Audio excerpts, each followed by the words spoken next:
എടാ അവന്റെ ആ മസിൽ കിട്ടിയിരുന്നെങ്കിൽ ഉച്ചക്ക് ബീഫ് ഫ്രൈ ആയിട്ട് കൊടുക്കായി.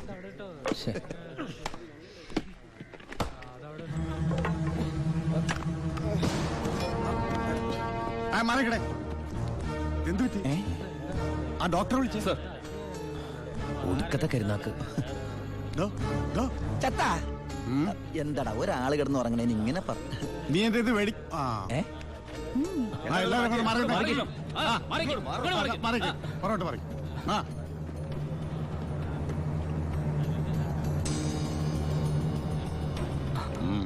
He's very serious. മെഡിക്കൽ കോളേജിലേക്ക് മാറ്റേണ്ടി വരും. മാറ്റാനൊക്കെ വരട്ടെ സാറേ. ചുമ്മാ സാറേ.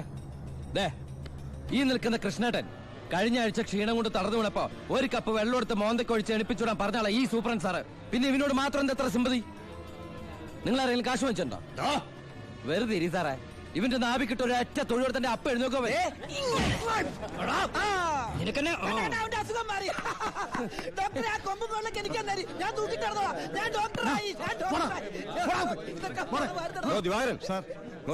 അവന്റെ പരോളുടെ പേപ്പർ കണ്ടത്. ഇവന് 14 ദിവസം വേണ്ട, 5 ദിവസം മതി. എടാ ചിന്നാടാ, നീ ഇവിടുന്ന് മുങ്ങിയാ പിന്നെ എന്നെ ആരാ ഇതിനകത്ത് വെച്ച് കൊല്ലുക? നീ എന്നെ കൊല്ലുന്നത് കാണാൻ കാത്തിരിക്കല്ലേ ഞാൻ. ഇവൻ എന്നെ മൂഡൌട്ടാക്കി അടങ്ങുള്ളൂ. നീ പോയി ജോലി എടുക്കടാ.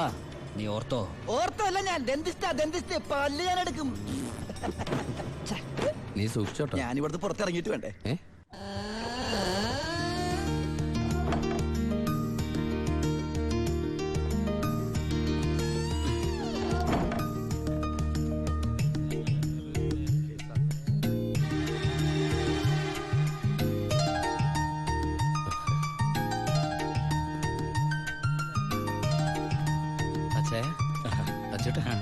സുഖല്ലേ? ബായി കാശും കാറിന്റെ താക്കോല് ഏൽപ്പിക്കാൻ പറഞ്ഞു. ബായി ലോഡ് അയക്കുന്ന എന്തോ കാര്യത്തിന് ബോംബെ പോയിരിക്കുക. വരാൻ കുറച്ച് ദിവസം കഴിയും. നേരെ വീട്ടിലേക്കായിരിക്കും അല്ലേ? എല്ലാരും ഒന്ന് കാണണം.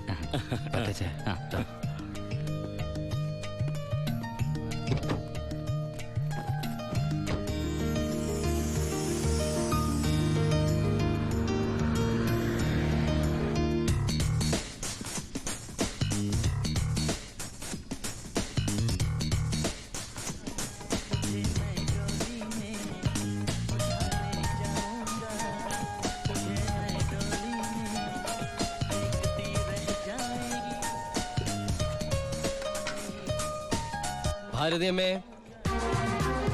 ഭാരതി.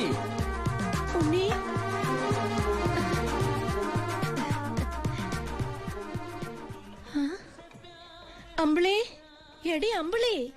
എന്താ അമ്മേ? ഞാൻ ഉണ്ണിയുടെ ശബ്ദം കേട്ടു. ശബ്ദോ? അവൻ എന്നെ ഭാരതി അമ്മയെന്ന് വിളിക്കുന്നത് ഞാൻ കേട്ടു. അത് അമ്മ എപ്പോഴും ഉണ്ണിയെ കുറിച്ച് ചിന്തിക്കുന്നോണ്ട് തോന്നിയതായിരിക്കും. അല്ലടി, ഞാൻ ഭാരതി അമ്മേ.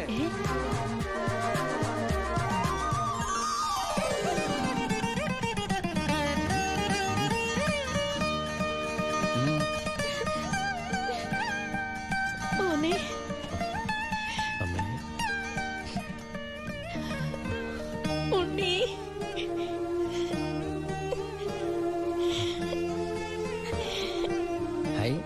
ഭാരതീയം എന്തിനാ കരയണേ? സന്തോഷം കൊണ്ട. ഊണം കഴിഞ്ഞ് കിടന്നുറങ്ങാൻ പോയി നിന്നെ 6-7 വർഷം കഴിഞ്ഞല്ലേടാ കാണുന്നത്. അതൊക്കെ പോട്ടമ്മേ. ഇവൾക്ക് വരുന്നുണ്ടല്ലോ സന്തോഷം. എന്താടി?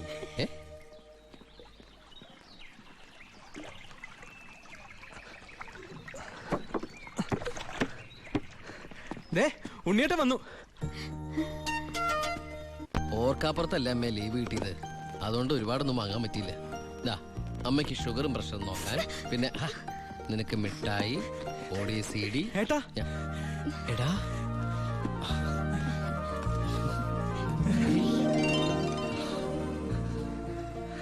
എന്റെ അമ്മോ, ഇവനെ കണ്ടാലിപ്പോ എന്റെ ഏട്ടനെന്ന് പറയൂലോ അമ്മേ. ഇത് പഴയ അളവാ, നിനക്ക് പാകാവൂന്നറിയില്ല.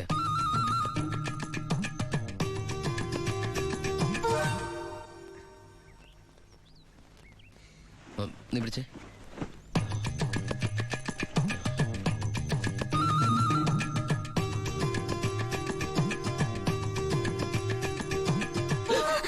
എന്താ? ചുമ്മാ ഒന്നുമില്ല. നീ എന്റെ ഷോൾഡേഴ്സ് നോക്കി. ഏട്ടാ, ഇത് ജീൻസ് അല്ലേ? ഓ ജീൻസ് ആണോ? എന്നാ വേസ്റ്റ് നോക്കിയോ.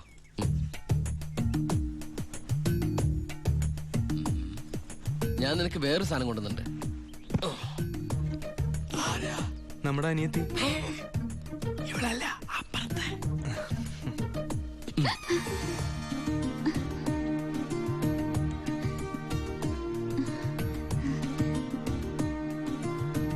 ആരാ? ഏയ് നിക്കവിടെ. നീ ഏതാ? നീ എവിടത്തെയാ? ചെവി ഇട്ടൂടെ?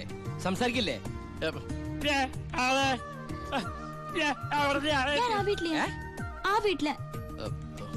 അതെന്റെ വീടല്ലേ? ഏട്ടാ നമ്മുടെ പുതിയ വാടകക്കാരാ. ഓ നല്ല കൂട്ടരാ. നല്ല തങ്കപ്പെട്ട സ്വഭാവമുള്ള കുട്ടിയാ. പേര് ഗോപിക. അയ്യേ, എനിക്ക് പെങ്ങളെ പോലെയാ. അയ്യോ പെങ്ങളെ പോലെയാണോ? അപ്പൊ നിനക്ക് India is my country, all Indians are my sisters ആണല്ലേ? നിനക്ക് ഇന്ത്യന്ന് പെണ്ണ് കിട്ടാൻ പറ്റില്ലല്ലോ. ഒന്ന് പോയടാ. നമുക്ക് ഇറ്റലിയിൽ നിന്ന് ഒരു ജെറ്റിലെ തപ്പാം. ഗോപികയുടെ അച്ഛൻ്റെ അടുത്ത് ഞാൻ എല്ലാ കാര്യങ്ങളും സംസാരിച്ചിട്ടുണ്ട്. അതിന് ഉണ്ണിയുടെ അഭിപ്രായം കൂടെ അറിയണ്ടേ? കല്യാണ കാര്യം പറയുമ്പോ അവൻ എന്തെങ്കിലും പറഞ്ഞൊഴിയും. നോക്കിക്കോ. പെണ്ണ് കാണൽ ചടങ്ങാണെന്ന് ഉണ്ണിയേട്ടൻ്റെ അടുത്ത് ഇപ്പൊ പറയണ്ട. അമ്മേ ഗോപിയെ ഉണ്ണിയേട്ടന് ഇഷ്ടം ഉറപ്പാ. എന്താടാ അവിടെ ഒരു ഗൂഢാലോചന? ഞങ്ങള് നിന്റെ കാര്യം അതെ അതെ, പറയായിരുന്നു. ഞങ്ങൾ ഏട്ടന്റെ കാര്യം പറയായിരുന്നു. എന്താമേ? ഉണ്ണിയേട്ടൻ ഇവിടെ വന്നിട്ട് ഔട്ട് ഹൗസിൽ താമസിക്കുന്നവരെന്ന് പരിചയപ്പെട്ടോ. അങ്ങോട്ടൊന്ന് കേറി ചെന്നു. ദുബായ്ക്കാരന്റെ പത്രാസെന്ന് അവര് വിചാരിച്ചിട്ടുണ്ടാവും. മോശമായ ഭാരതി. എന്ന് ഇപ്പൊ തന്നെ കണ്ടിട്ട്. ഏയ്, എന്താ ഈ രാത്രിയിലോ? രാത്രി എന്താ കുഴപ്പം? കുഴപ്പമുണ്ട്. അവിടെ പ്രായമായ ഒരു പെൺകുട്ടിയില്ലേ? ഞാനത് ഓർത്തില്ല. ഞാൻ ആ ഞെരിഞ്ഞില് പോലത്തെ അപ്പൂപ്പനെ കുറിച്ച് ഓർത്തത്. വാ, രാവിലെ പോയാ മതി. മതി. എന്താ ഈ കാണിക്കണേ? അങ്ങോട്ട് തിരിഞ്ഞു നിന്നേ. എന്തിനാ എന്നെ ഇങ്ങനെ കെട്ടിച്ചമിക്കണേ? ഞാൻ എന്താ കല്യാണ ചക്കനാ? ദുബായ്ക്കാരനല്ലേ, ജാടയ്ക്ക് ഒട്ടും കുറവ് വരുത്തണ്ട. മാത്രമല്ല അവിടെ ഒരു സുന്ദരി പെൺകുട്ടിയില്ലേ ഏട്ടാ? ഞാനെന്താ പെൺകുട്ടിയെ പെണ്ണ് കാണാൻ പോവാണ്? നിനക്കെന്താ പറ്റിയത്? നിനക്കെന്താ പറ്റിയത്? ഒന്നുമില്ല. പിന്നെ എനിക്കെന്താ പറ്റിയത്? അമ്മേ പോ. വെറും കൈയോടെയാണോ പോന്നേ? ഞാനത് ഓർത്തില്ല. അങ്ങേർക്ക് സന്തോഷായിക്കോട്ടെ. സ്കോച്ചും സിഗരറ്റും. അയാൾക്കൊന്നും ഇഷ്ടമല്ലെന്നേ. പിന്നെ ദേ, ഇത് കൊടുത്താ മതി. എന്താ ഇത്? നീ കൊണ്ടുവന്ന സാരി. അവിടെ ഒരു പെങ്കൊച്ചില്ലേടാ. ഇതെന്താ പുടവെടുക്കൽ ചടങ്ങാണോ? ഹലോ അപ്പൂപ്പൻ. നമസ്കാരം. നമസ്കാരം. അപ്പൊ ആളെ മനസ്സിലായി? ഇന്നലെ മുഴുവൻ വൈദ്യന്റെ അടുത്തായിരുന്നു, അതുകൊണ്ട് പരിചയപ്പെടാൻ പറ്റിയില്ല. വരൂ. ഒരു സാരിയാ? എനിക്കോ? അല്ല, ഗോപിക്കാ. നേരിട്ട് കൊടുത്തോളൂ. ഇരിക്കൂ. ഏയ് വീശു. നല്ല അസല് സാധനം കൊണ്ടുവന്നുണ്ട്. സ്കോച്ചാ. എടാ നീ എടുത്തോണ്ടേ. ചുമ്മാ ആളെ കണ്ടറിഞ്ഞൂടെ അടിക്കുന്നു? അല്ല, ഞാൻ മരുന്ന് കഴിച്ചോണ്ടിരിക്കുക, പത്യത്തില്ല. അത് പറ. എന്തായാലും കേശം വൈദ്യരുടെ അടുത്ത് വന്നത് അത് വളരെ നന്നായി. ഒരു 2-3 മാസം കഴിയുമ്പോഴേക്കും അസുഖമൊക്കെ മാറി ആൾ കുട്ടപ്പച്ചണ്ടാവില്ലേ? അല്ല ഈ ഭക്ഷണക്രമമൊക്കെ? ചായ മാത്രോ? ഈ നാട്ടുമരുന്നൊക്കെ മിക്സ് ചെയ്തിട്ടുള്ള ചായ? അതല്ല, ആ ചായയുടെ കാര്യ പറഞ്ഞത്.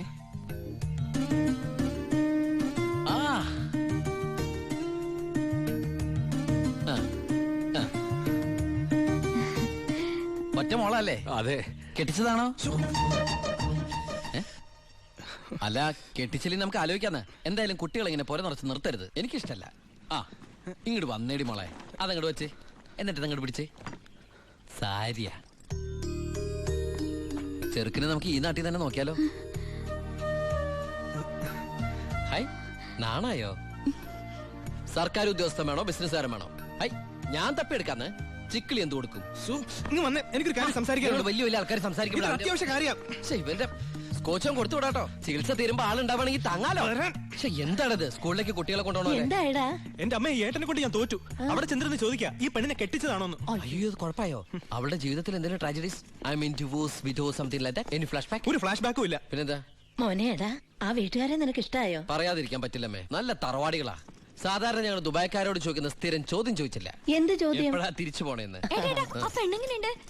നിന്നെ പോലെ അല്ല, നല്ല അടക്കം ഒതുക്കമുള്ള കുട്ടിയാ. കാണാനും കൊള്ളാം, മിടിക്കുക, നല്ല സുന്ദര കുട്ടിയാ. അപ്പൊ ഏട്ടൻ ആ പെണ്ണിനെ പിടിച്ചേ. അയ്യോ, ഞാൻ പിടിച്ചിട്ടൊന്നുമില്ല. ഞാൻ തൊട്ടിട്ട് കൂടിയില്ല. എന്റെ അമ്മേ, എടാ മഹാഭാവം പറയരുത്. ഞങ്ങളെ ഏട്ടനെ പെണ്ണ് കാണിക്കാൻ കൊണ്ടുപോയതാ. അപ്പൊ അമ്മേ ഇപ്പൊ കഴിഞ്ഞ എന്റെ പെണ്ണാണല്ലോ. ഞാൻ ആ അമ്മായിപ്പനെ അമ്മേ, ഇനി പിടിച്ച പിടിയലങ്ങ് കെട്ടിച്ചു വിട്ടോട്ടാ. അമ്മേ ഇനി നീ ഒന്നും പറയണ്ട. ഈ കല്യാണം ഞാൻ ഉടനെ നടത്താൻ പോവാ.